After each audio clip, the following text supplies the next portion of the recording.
Camping with the Bishnuk, Chapter 1. The moment my foot entered the small cabin, I knew my life would be taking an unexpected turn, for better or worse. My seat, and a few inches around me, was the width of my escape pod. Destination: Mars. The colonel salutes me as he instructs the tech to begin the mission. Within seconds, their faces become a blur. I take up my ID, examining one of the only indications of civilization in my possession. Blaine Morrison, rank 2, expeditionist, age 43, eye color brown, height 5'11". I've been on enough of these crash pods to understand a few things. Never bite your tongue, and don't hold your breath if you want your underwear dry.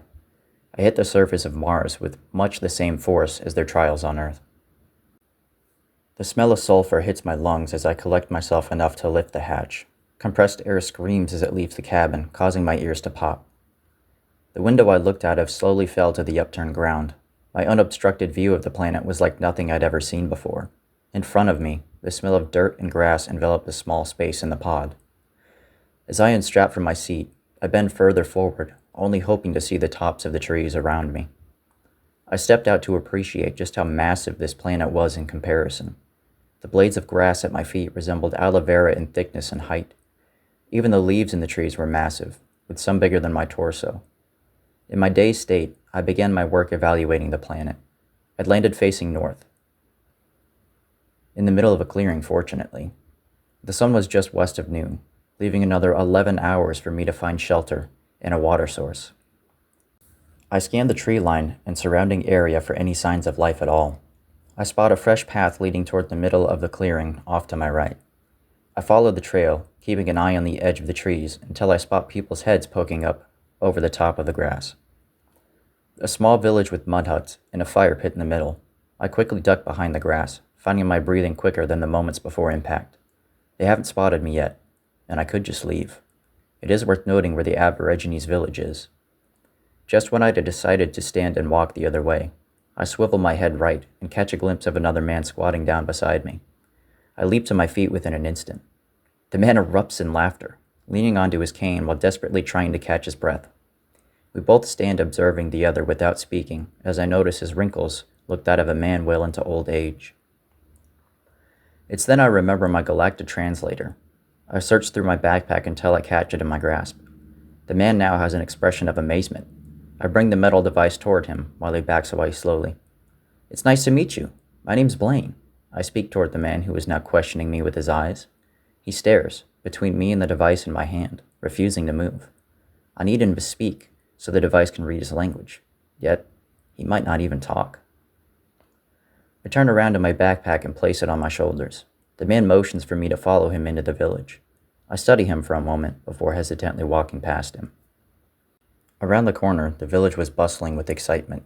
Children running and playing, women weaving and stitching, and a giant wood fire roasting small game.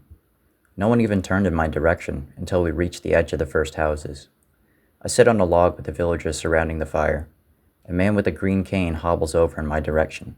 His skin is wrinkled, and eyes shoved back into his skull. He was short, dark in color, with an aura of confidence and poise. This man was the elder of the village, no doubt. We study each other carefully. Other men gather around the elder, without much more than a murmur between them. I make sure the translator is on to greet the men. None of them move, yet the elder speaks. The translator chimes, spooking the men around and the elder for a moment. Their chatter now begins into a light conversation, looking toward the elder for instruction. He only spoke directly toward me, allowing the translator to interpret the language, and allow me to hear what he said. In the villagers' eyes, my hand was now speaking their language. Again, I introduced myself to them. Again, the men around the elder nearly ran away from in shock. The elder asked me to accompany him into his hut to talk things over. I agreed. I follow the men as others circle us chanting and trying to get my attention. My eyes dart between the dirt in front of us, the tiny huts they live in, and the people around me. There must only be 30 of them outside. I follow the leader into his hut and sit on the floor across from him. He folds his legs after sitting next to a small fire. There's a small pot above the flame, with 2 cups on the ground. The elder pours a liquid into the glasses and hands me one. I smell the drink, thinking it has a sort of familiarity to it. The elder takes a sip while intently watching me. I slowly bring the liquid to my lips, expecting a burning sensation. The drink was a perfect temperature, and even tastes like a bitter tea. The elder is silent while I tell him of my plans here. My mission is to find out if the planet is now habitable, and to eventually bring most of the population here. I was transparent with him completely. At any moment, I expected backlash, or another group of men to scoop me out of the hut. The elder simply sat there, leisurely sipping his tea. He nods at me. His lack of reaction instills a fear in me I couldn't even begin to describe. I repeat some of the information to him, even adding my people will kill the villagers without a second thought. The elder still does not respond. He simply finishes his tea and sets the cup back in the same place it was taken from. "Have you no fear?" I ask him. "There are always things outside of my control, friend," he smiles at me. "The nature of this planet is far from your own, and to survive here takes everything we have already." I sip my tea in his momentary silence. "Your people will have a much harder time adjusting here than they think." His voice loses volume towards the end of his sentences. I ponder the man's words for a few moments. I was beginning to wonder if I was welcome here or not. With my cup now empty, I hand it back to the elder and thank him for the beverage. "You are welcome to stay in the village if you like. However, I wouldn't stray too far. We have strength in numbers here. Without us, you may not survive. There are 10 more hours of daylight left if you choose to build a shelter yourself. Come in the morning for water." Chapter 2. I feel the strain in every muscle just bending over to pick up the first stick I could find. Although it easily fit in my hand, the weight shocked me. The outer bark was the same deep brown like on Earth. However, the interior had a green hue. I take another stick, longer and thinner than the first one. More than struggling only revealed that the wood around me was too hard to break with just my muscles. Building a fire may have to wait. There's a spot in the clearing near my escape pod with small mounds of dirt closer to the tree line. My thought process was to dig into it for a temporary shelter, at least for the night. The shovel in my bag unfolds and locks in place before I penetrate the soil. Even the ground gives resistance to me. It takes a half hour for me to get up the first patch of grass. With only a few hours of daylight left, I'd have to dig out enough space to lay down in. As the sunlight dips below the trees, I occasionally glance back at the village. Some people watch from a distance, others dragging children into their huts. They have their massive fire going and pass around lit wood. I notice the elder standing still in my direction. He catches my eye contact before turning around to leave. With just an hour of sunlight left, I've only dug enough out from my upper half. I awake to the taste of dirt on my lips. Instinctively, my eyes open to the pitch black of my hidden hole in the ground. My hand finds the shovel, the other still searching for the hardened dirt shoved against the hole to keep me warm. Another half hour of digging and repositioning dirt later, I crawl out of my hole. The bird singing is the first thing I notice, then the man standing in front of me. He helps me to my feet as I realize he was the first man I made contact with yesterday. He keeps hold of my arm even after I found my balance, ushering me back toward the village. Again, the people encircle us as we walk toward the raging fire. The women try their best to stave off their children's curiosity. We take the same path as yesterday into the elder's home, yet some of the men follow us. My arm is freed as I'm instructed to sit with the men. I'm handed a glass of tea after finding a comfortable position on the hard ground. The men speak with each other, occasionally glancing in my direction or pointing at me. Without my translator, I have no clue what they are deciding about me. Another man enters the hut, carrying 3 wooden bowls, and hands one to each of us. The 3 of us eat in silence. There's meat in this dish, however I can't make it out. After my meal, the 2 men continue to chat. I begin to pick up on their word for outsider, Yukon. They say it every time they look in my direction. My nerves were beginning to get to me. The more time passes, the more restless my movements become. The elder takes notice, and the other man escorts me back to my small dugout. Even a few warriors join us in the walk back, keeping others away from the small group. The sunlight bounces off my skin, leaving behind its warmth. I bask in it for a moment, while my escort observes. I turn back to see him take something out of his clothing. It's a small bottle he takes a swig from before falling backward without bracing himself. His body pushes the grass away as I hear a thud from his weight. I crouch next to the man to see that he's still breathing. I rise from the ground to see the elder shaking his head. Chapter 3. It took some time for me just to dig out enough space to be comfortable living in a hole in the ground.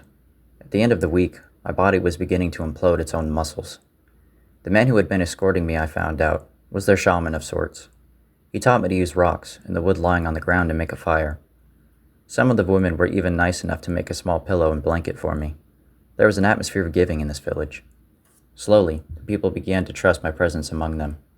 Every morning I entered with the shaman to have tea with the elder. I came to know him as the chief of the village. From what I could see, they hunt and gather things closest to them without venturing far into the trees.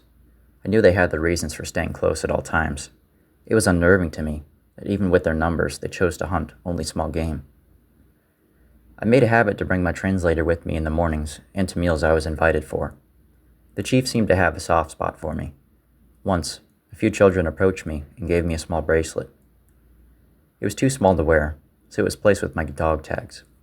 I was beginning to understand their way of life. It was comforting to me, the sort of life I was looking for on Earth just a few years ago. The shaman and I began to have classes once a day. Some days we would work on their language, other days basket weaving or prepping food. Villagers took notice on the things I could do easily with a little instruction.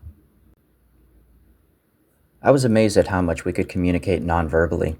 Soon the shaman wasn't the only one waiting outside my hut when I woke. Some of the warriors joined in. That day, one of the warriors decided he wanted to test my physicality. It started with him inspecting my muscle mass and hands. Then he would walk my path or purposefully bump into me. A few others noticed this. Before long, I found myself encircled. The warriors shout at me. The instigator shifts his weight from one foot to the other. He lunges at me, nearly knocking me to the ground. I struggle to shift my weight and trip the man to the ground. I back away from him and allow him back to his feet. This time he swings his arm wildly from any direction they fly towards, like two giraffes fighting for dominance. I easily block his attacks and counter with a jab to his ribcage. He collapsed on the ground, grasping for air. I stand in silence as the warriors stare me down. With the adrenaline pumping through my veins, my mind wants to attack first. Yet, the man stands again in a few seconds. He walks over to me and grabs the back of my neck, pulls me toward him before letting go, and slaps the back of it. The rest of the warriors chant and jump around us. Whatever initiation this was, I passed with flying colors. The next day, the warriors await by my bunker. The man I fought yesterday hands me a short sword. It was hunting day. I watched them set traps around the tree line for their small game. Only on rare occasions do they make an attempt to hunt larger game, the reason being the danger surrounding our prey. I followed the small group west for around 10 minutes before we stopped to rest. They pass around canteens of water for everyone to drink from. My eyes dart between the surroundings and their leader, who sits on a massive tree root.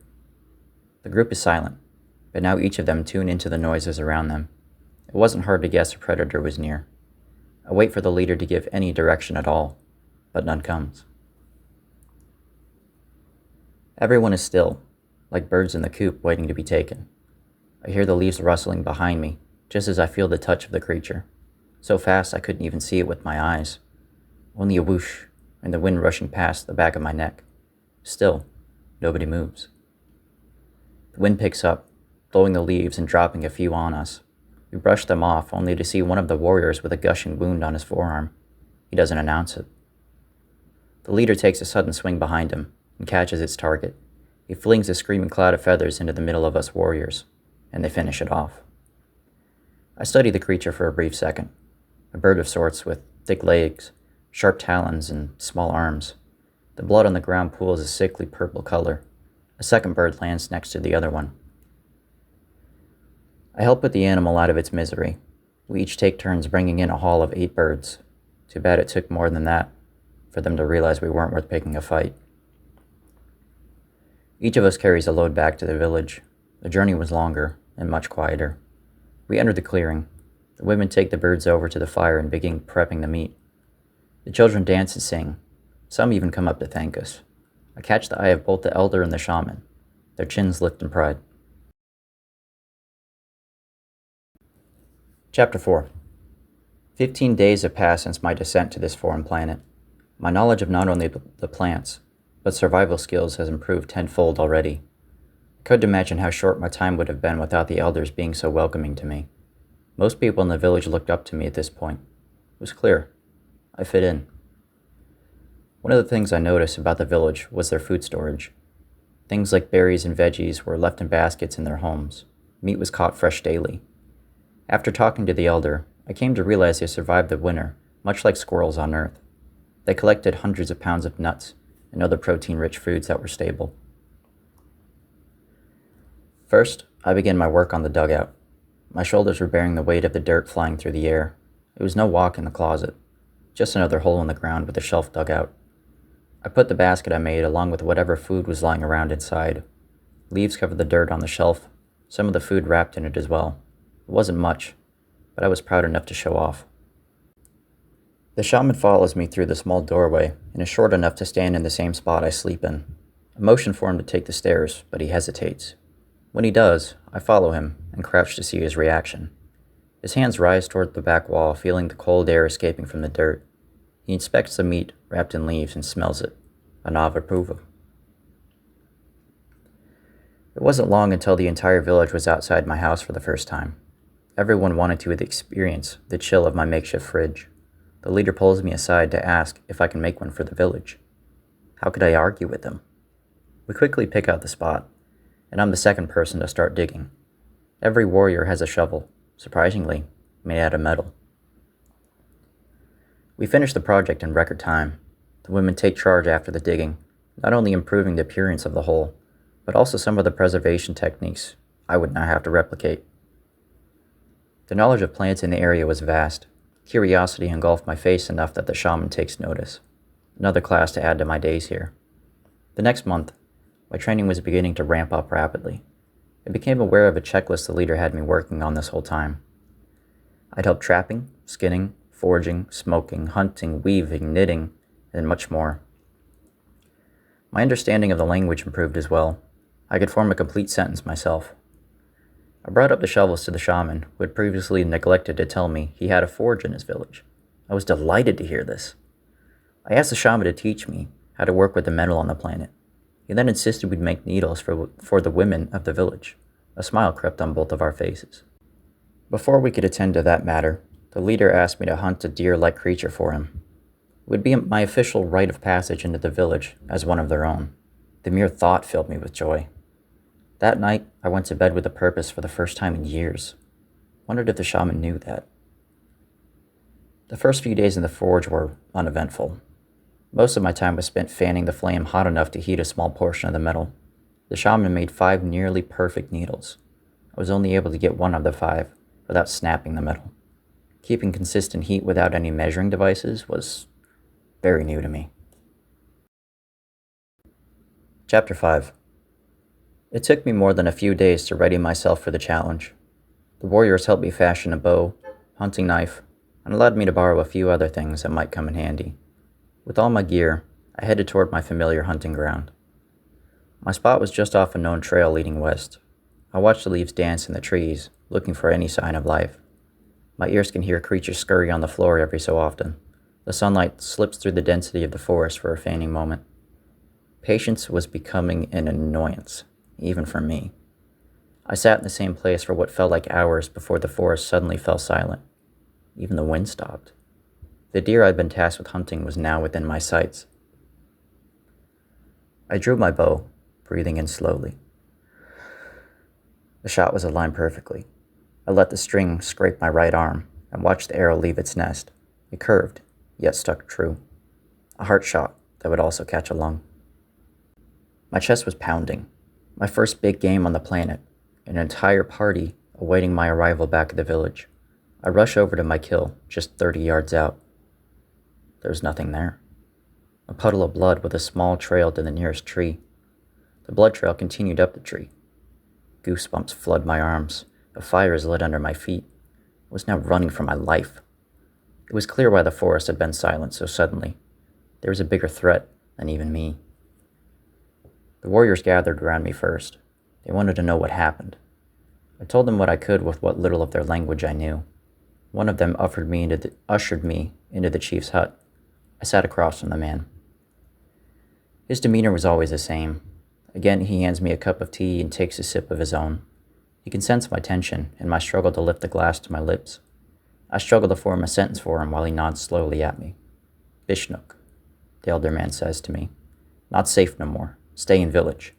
He finishes his glass and sets it down with more force than I've ever seen him exert. I also notice a necklace has an old CD hanging off of it. I almost didn't recognize it. Curiosity filled my mind. Chapter 6. I stayed in the village for a while after that. Even the warriors knew something happened without me telling them. Some had similar encounters. From what little I could understand, this being was like a bear. Only difference is it has thumbs, and also a crazy level of intelligence. When I worked up the courage, I went back to my hole in the ground for my translator. My mind hadn't stopped thinking about the CD on the chief's necklace. I drew back the curtain to his hut and sit across from both him and the shaman. Both men merely glanced in my direction, enough to see the translator in my hand. They leisurely sip tea in silence while I tell them about what little I know about CDs. It takes a few seconds for the translator to catch up after I finish. The chief yells for one of the warriors after the translator ends its sentence. He then stands and instructs me to follow them. We walk back toward my underground hut, with the warrior at a slow pace for a few minutes before he begins to veer east toward the tree line. We walk through the trees as my heart races. The warrior stops us after what feels like an eternity.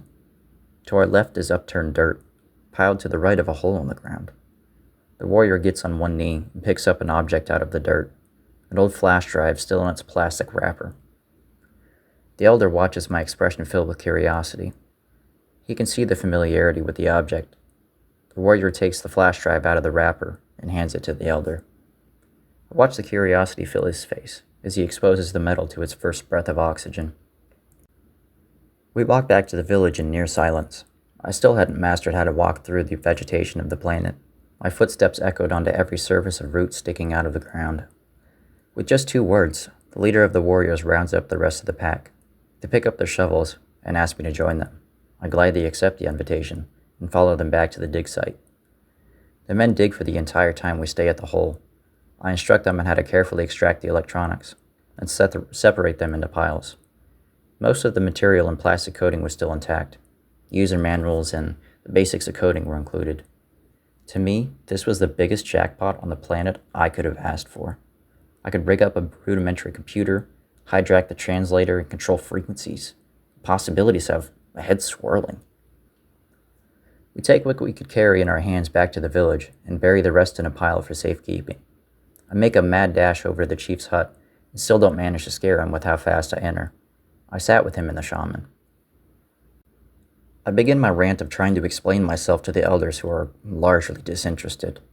Only the shaman glances my way when I mention I can improve the forge if I can have unlimited access to it. The 2 elders glance at one another and the translator ends his sentence. The chief shrugs his shoulders and begins brewing another pot of tea. The shaman watches the fire dance, stroking his beard, deep in thought. Finally, he begins to nod his head slowly. Now, not only did I have a plan to improve my survival, I had permission to use any means necessary to achieve my goals. Even though it had only been nearly a month since my descent, it was strange to think of any more technology than my translator. In the following days, I gathered the craftsmen and women of the village. I showed them the basics of brick making and laying in a single day. More villagers began to peek at us as the days rolled on, and the bricks piled up. By the 3rd day, we had the first stove built next to the original one. For almost a week straight, most of the village and I made bricks. The wood molds we used were even beginning to patina from the sweat on our hands. The stack of bricks applied pressure to the wood shack over the old forge. It looked as though the roof would topple over at any moment. That night, I sat around the fire with the entire village. The shaman led those who would and dance in their songs. He would throw in different powders into the flame, and it would change color. Even the normal flame had a green color to it when the wood was first added. I was able to chat with the shaman and a few of the warriors while he watched the entertainment. Every interaction was a chance to learn the language and better understand their ways here. Chapter 7. Just a few days later, I stood with the shaman at the now improved forge. He inspects the work we did in a few places before embracing me. We now had something much easier to start and keep going. It was another project I wanted to take on before going after the deer again. My plan was to dig out my hut completely, replace the walls with bricks, then cover the brick with the same dirt. With my small shovel, this would take weeks to dig out. I asked some of the warriors to help, and in return, I would help them in building a house for them. Even with the three of us, it still took a week to complete. I laid the foundation myself using a mix of dirt, clay, and sand. The shaman pointed me in the direction where to find the last two. Most of the process was now waiting for everything to dry. I had to light a fire in my cold storage just to get the mortar to dry within the bricks. While waiting for my slab to dry, I helped the warriors with their foundations. The next day, all three of us began laying bricks on one foundation at a time. All three buildings were done within the day. I helped the villagers construct the beams for their roof, as well as finish them in the following days. Not only the shaman and chief, but everyone in the village got a look at the new buildings. It was decided unanimously that it was time to upgrade everyone's housing. Everyone who had spare time was now helping us churn out bricks and laying foundations in an assembly line. It was a collaborative effort like none I'd ever seen before. No more than a few words were spoken from the chief before everyone sprang into action. First, personal belongings and furniture were dragged out of the houses. Then the warriors began deconstructing and sorting through useful wood. The foundation workers set up supports and poured their slabs. I watched the villagers collectively gather the bricks for their houses and pile them next to their foundations. In a few days, everyone would be able to sleep in their own homes again. The shaman and a smaller team were busy building a temporary shelter for the village to sleep in. I watched in awe for the second day in a row, the efficiency of this entire village acting as a single unit with individual parts. There was an emotion in the air, like happiness. It was obvious. It felt unnatural to stand at the sidelines for most of the villagers' houses. Even the chief insisted I stay back to watch most things happen. Accepting that it was where I needed to be was difficult at first. Then, the villagers came to me with questions. At the end of the day, 8 out of 12 houses completed their walls. Some were more level than others. The good thing was, the error was within acceptable parameters. The next day, I helped finish those walls. Then we started on roofing. It took us 3 days in all to rebuild the village. All personal belongings and furniture went into their rightful owners. The large fire outside wasn't lit that night. Everyone went to their own homes to enjoy them at last. Even in the rush of all that happened, the people of Aladron found time to make gifts. I was given a chair, table, bed, rug, another blanket, a wood cup, and a bowl. I placed everything where I thought it fit. My fridge was now stocked with small game, fruits, vegetables, and nuts. We were still a few months out from the winter season on the planet, according to the chief. He also suggested it was better to be over-prepared. The furniture maker in the village was a busy man at the moment. Luckily, I was taught the basics and could make a shelf without too much hassle. After placing the last of the tech I recovered from the ground, I stood back to admire everything. I took one of the old coding books out of its plastic and read it on my bed before passing out. Chapter 8.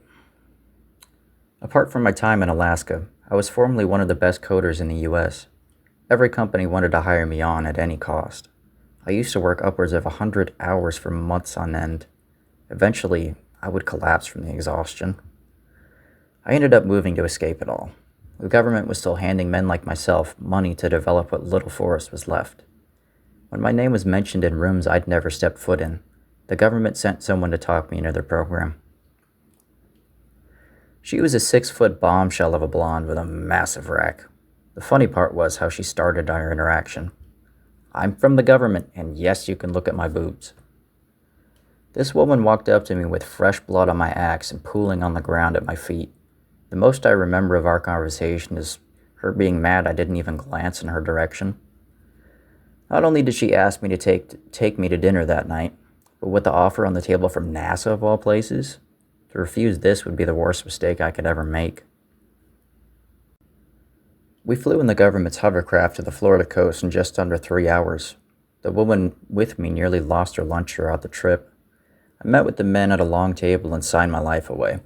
I was briefed only after signing the NDA in the program. They would be using me as a first human trials in their solo escape pods for upcoming space missions. If things went well, I'd be given a better directive. Yet again, I was trapped in a basement writing code. Mostly fail-safes for the escape pod, subroutines like parachutes deploying and corrective rocket systems, a few backdoors for the tech department to manually override if necessary. The first time I met the colonel, I thought he might crush the bones in my hand. He was just an inch taller than me, fit, and spoke every syllable to a T. Everything this man did was for a reason, making eye contact with me just long enough for it to be uncomfortable. My first test in the escape pod was the worst experience I've ever had. At first, the pod left outer orbit in the perfect orientation. Then, the corrective rockets failed to activate. Tech had to manually align my pod before deploying the parachute at the last second. After 3 years of ironing out the details, my team and I trained the first new recruits on their own descents. When the colonel was appointed as commander of Starfleet 89 due to his accomplishments, he asked me to join him on an adventure. Chapter 9. I looked at the single shelf in my new house. Scattered cables, motherboards, a few monitors, and luckily a soldering iron. It was a jackpot as far as I was concerned. Reading the manuals in my free time taught me how this fairly primitive tech worked. The power source was the most confusing. Trees were too tall for solar to work. A single fan and a motor system would have to work for now. Wind power fluctuates, but at least I can charge something. I started with supercapacitors, checked the voltage on every single one, and charged them to balance out. Then I built the battery. It was only 12 volts, but it was more than enough to power a few lights and a monitor. I even took apart an old multi-plug and fashioned it to the battery. After loading the OS on the Raspberry Pi, I began coding like a madman. The black screen and blinking indicator bouncing in and out of my vision. I was completely in control of anything I made for once. I spent the entire night on the computer. The sunlight hit my eyes and my vision was slowly fading into a red haze. Just arising from the chair was a mistake. My neck and lower back fought against any movement. I'm not sure how much time passed. I'd spend every minute of the night on the computer coding and days reading manuals. I cracked open the Universal Translator to understand its secrets. What I learned? The makers of the translator were not inputting known languages into the machine. It was interpreting the language's frequency and tonality. The machine not only had a frequency generator, but manipulator coding as well. The chief came by to check on me just once. He brought with him a picture of the deer he wanted me to hunt a while ago. I understood that he wanted me to try again. It didn't take me out of my trance, but it did give me another idea. I stood at the door to my house for a moment before opening it. The last time I saw the sunlight was nearly a week ago, when the chief was here.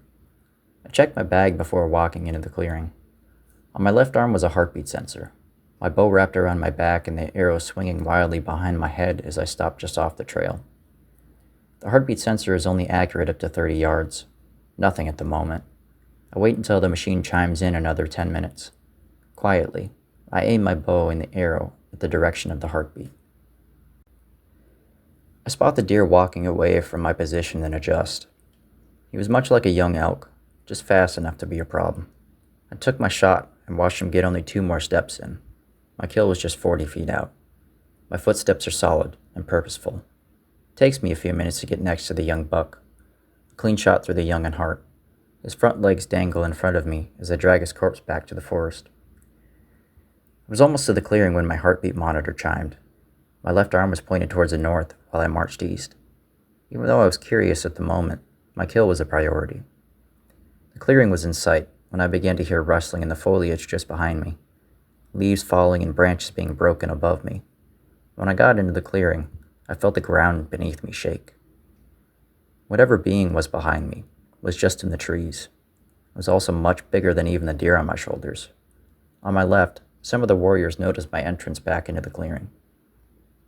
The being behind me seemed to retreat upon seeing them run over, and let its breath out through its nostrils.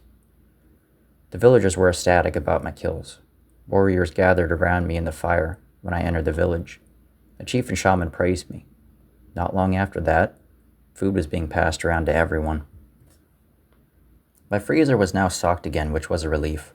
It meant I could again focus on the task at hand, replicating the code for the transmitter and manipulating frequencies myself. I could do any number of things, really. The brick house was much warmer in the nights than the hole in the ground. My bed and pillow, when used, reminded me of home. To have such creature comforts on another planet made me question a few things. What I thought to be just a few short days turned out to be 2 weeks. The chief stands at my door with his teapot and cups. My hand extends out to my unconscious body, slumped over in its chair. My body jolts awake to the gentle tap of the chief. He jumps back at a fright, almost tripping over the items strewn across the ground. Papers fall from my lap as I come back to reality. He watches as I gain composure and take the cup from him. My code was finally complete. It was the only thing I could think about. After handing the chief his cup, I scour the piles of electronic wires and plastic pieces. The chief leaves me without a word, looking back again before closing my door. It felt like Frankenstein gluing pieces of tech together to create my monstrosity. In terms of things I made, this would definitely be his monster. Without sandpaper, my mess of hot glue and unhinged strings of code took the form of a rough controller. It would slip from my grasp and fall on the floor, nearly breaking, the plastic just as flimsy as the coating. The laser had enough power to fire. The code initiated perfectly, yet the frequency was doing absolutely nothing. I began to play with the numbers, increasing the voltage for a few minutes. Then the battery died. I would have no power for the next few days. I was pulling 1 watt per hour at the moment. Now I would go back to reading manuals for entertainment. Not only did I find entertainment, though, I found old books on frequencies. A simple book explained the resonant frequencies of the planets, their metals. With this information, I could infer the rest of things through trial and error. I could even power my electronics with the planet. When the batteries finally charged, I fired up the computer to test the frequency of the planet. I was given a harmonic resonance. It was the best news I'd been given since learning the Ayakumba had water. The sunlight immediately blinded me as I ran to the pile of old tech. I fling things around until I find the pile of copper rods, some just long enough to make my plan work. It was time to ground myself on the planet. My house now looked like a power pole in India. Wire strewn from the ground enveloped the structure and in through the roof. Inside, my floor was covered in burnt plastic and fur. It took more than a little trial and error to get things right. I programmed the laser to sense frequency and then emit a resonant one in return. It was very simple, yet hard to code. Now, though, I could control almost any carbon-based thing. Basically everything. The final design hides the laser in my pointer finger, and the frequency emitter just above. All I had to do was point to the clay cup in front of me for it to slightly lift off from gravity. I take my thumb off the button on my index finger and watch as gravity takes the object back to the ground. My entire body feels hot, and goosebumps swell up my back. I had finally achieved matter manipulation.